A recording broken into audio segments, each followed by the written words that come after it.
जय श्री राम। प्रिय भक्तजन, जैसा कि आपने पिछले अंक में देखा कि रामचंद्र जी कैकेयी माता के पास आए हुए हैं और दशरथ का हाल चाल देखने के लिए उनसे संवाद हो रहा है। तो हम लोग यहाँ तक पहुँचे हुए थे, लेकिन अब बीच में चूँकि दशहरा आ गया है, इसलिए दशहरा में राम रावण का प्रसंग हम लेकर चलते हैं। 2 दिन बाद में फिर आपको उसी कोप भवन में आ जाएंगे और उसी दृश्य को आपको दिखाएंगे। देखी भालुपति निज दल धाता, कोपी माजूर मारे सिलाता। जामवन ने अपने दल का विध्वंस देखकर क्रोध करके रावण की छाती में लात मारी। उरलात घात प्रचंड लागत, विकल रथ ते मई पर। गई भालु भी संकर मनौ, कमलन बसे निसि मधुकरा। मूर्छित बिलो की बहोरी, पदहति भालुपति प्रभु पई गयो। निसि जानि संदन घालिते, तब सूत जतन करत भयो। छाती में लात का प्रचंड आघात लगते रावण व्याकुल होकर रथ से पृथ्वी पर गिर पड़ा। उसने 20 हाथों में भालुओं को पकड़ रखा था। ऐसा जान पड़ता था मानो रात्रि के समय भौरे कमलों में बसे हुए हैं। उसे मूर्छित देखकर फिर लात मारकर ऋक्षराज जामवान प्रभु के पास चले गए। रात्रि जानकर सारथी रावण को रथ में डालकर उसे होश में लाने का उपाय करने लगा। मूर्छा विगत भालु कपि, सब आए प्रभु पास। निश्चर सकल रावण घेरी रहे अति त्रास। मूर्छा दूर होने पर सब रीछ वानर प्रभु के पास आए। उधर सब राक्षसों ने बहुत ही भयभीत होकर रावण को घेर लिया। यहाँ अर्धनिशि रावण जागा, निज सारथि सन की जन लागा। सठ सन रणभूमि छड़ाए सिमोई, दिग दिग यधम मंद मति तोई। यहाँ आधी रात को रावण मूर्छा से जगा और अपने सारथी पर रुष्ट होकर कहने लगा, अरे मूर्ख, तूने मुझे रणभूमि से अलग कर दिया।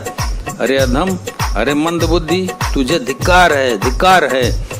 कहीं पद गई बहुविधि समझावा, भोर भये रथ चढ़ी पुनि धावा। सुनि आगमन दसानन केरा, कपिदल खर भर भयो घनेरा। सारथी ने चरण पकड़कर रावण को बहुत प्रकार से समझाया। सवेरा होते ही वह रथ पर चढ़कर फिर दौड़ा। रावण का आना सुनकर बानरों की सेना में खलबली मच गई। जाता भूधर बिटप उपारी, धाये कटकटाई भट भारी।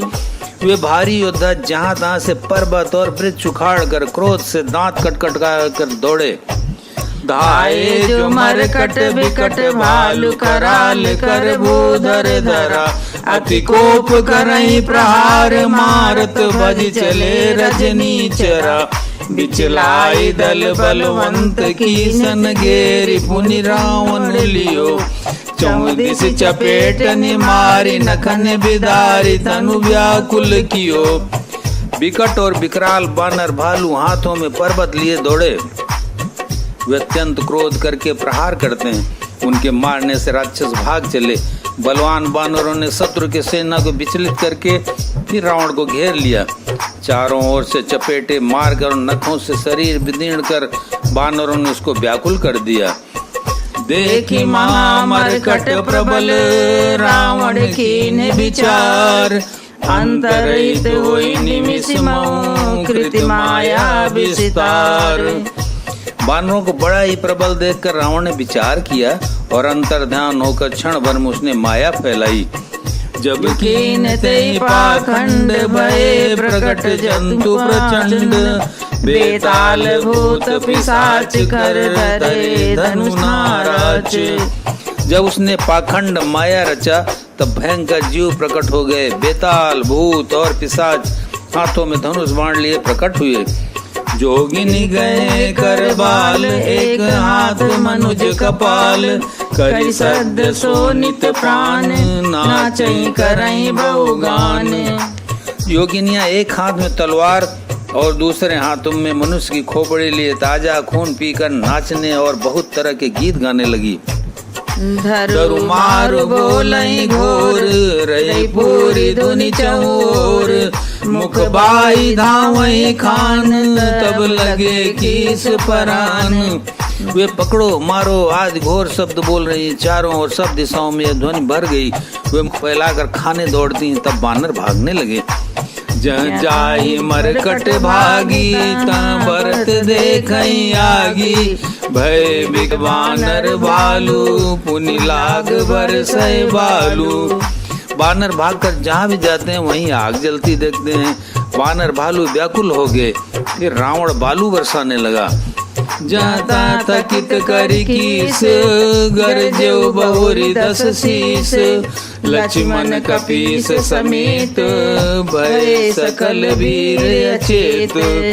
बानरों को जहाँ तहाँ थकित शिथिल कर रावण फिर गरजा। लक्ष्मण जी और सुग्रीव सहित सभी वीर अचेत हो गए। हा राम हा रघुनाथ, कई सुभट में जही हाथ, ए विधि सकल बल तोरी, दे कीन कपट बहोरी।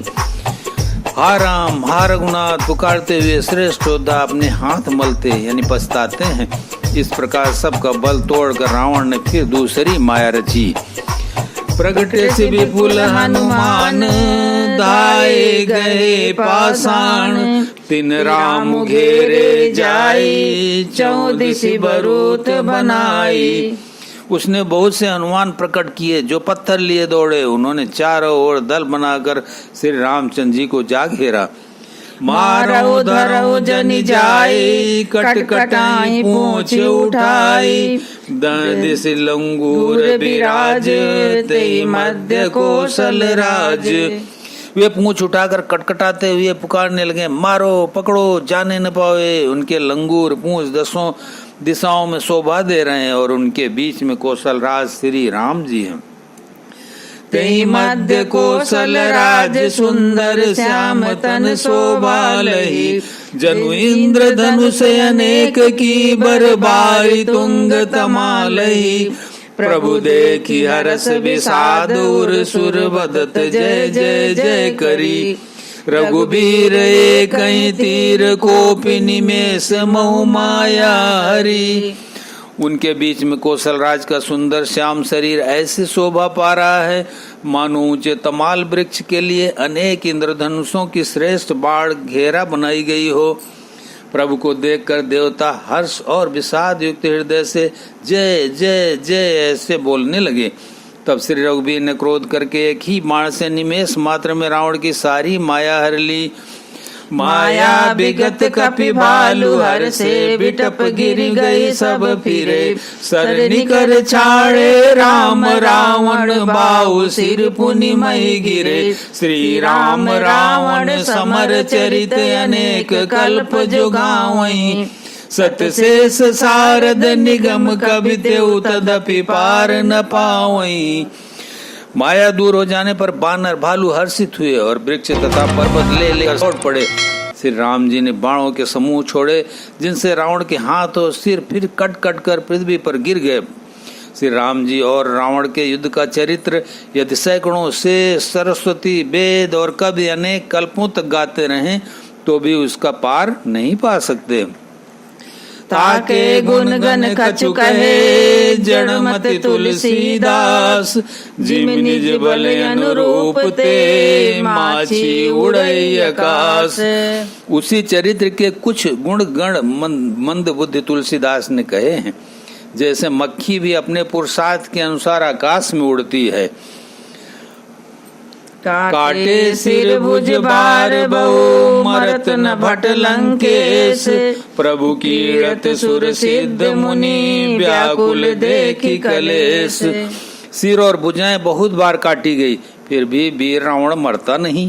प्रभु तो खेल कर रहे हैं, परंतु मुनि सिद्ध और देवता उस क्लेश को देखकर प्रभु को क्लेश पाते समझकर व्याकुल हैं। काटत बाण शीस समुदायी, जिमि प्रतिलाभ लोभ अधिकाई। मरई न रिपु श्रम भयउ विशेषा, राम विभीषण तन तब देखा। काटते ही सिरों का समूह बढ़ जाता है। जैसे प्रत्येक लाभ पर लोभ बढ़ता है, शत्रु मरता नहीं और परिश्रम बहुत हुआ। तब श्री रामचंद्र जी ने विभीषण की ओर देखा। इसके आगे कल के अंक में सुनेंगे आप। जय जय श्री राम। जय श्री राम।